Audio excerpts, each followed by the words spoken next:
maiden voyage of the Caliach. These little boats are popular in Scottish waters. Now a pair of Cornish pilot gig rowers are hoping they'll find safe harbour here in the southwest.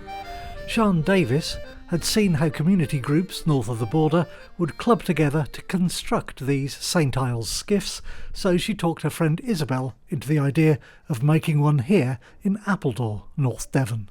I went up to Scotland, bought the wood from a sawmill up in the Scottish borders, and there's a guy called Alec Jordan who makes the frames for these things to be built around, so we got part of the wood from him. With the materials assembled, the build process began. Woodcarver Ned and furniture maker Pete came on board to assist. Working just 5 hours a week, it took the team 2 years to complete the boat.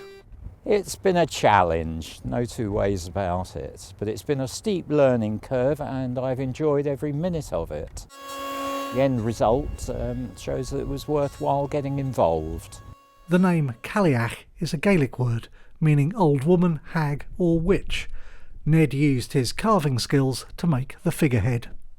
I looked at quite a few pictures of old witches and hags with spots on their faces, and my partner helped me model her neck because I needed to know how that worked, but not her face.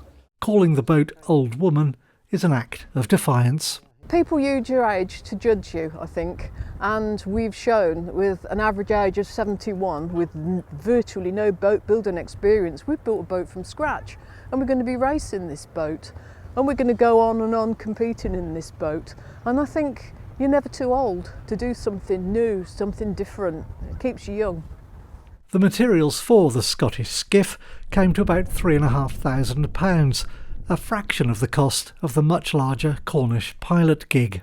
I'd love to see more of these little boats on the southwest coastline, but particularly because I know how successful the Scottish rowing scene is in Scotland. But because they're community built, people have a real pride in them, and they're a lot of fun. They're really fun to row. So it's not a competition with gig boats, it's a complement to. The Caliach will be rowed competitively this summer. She should do well with a little magical assistance. Kevin Hay, BBC Spotlight, Appledore.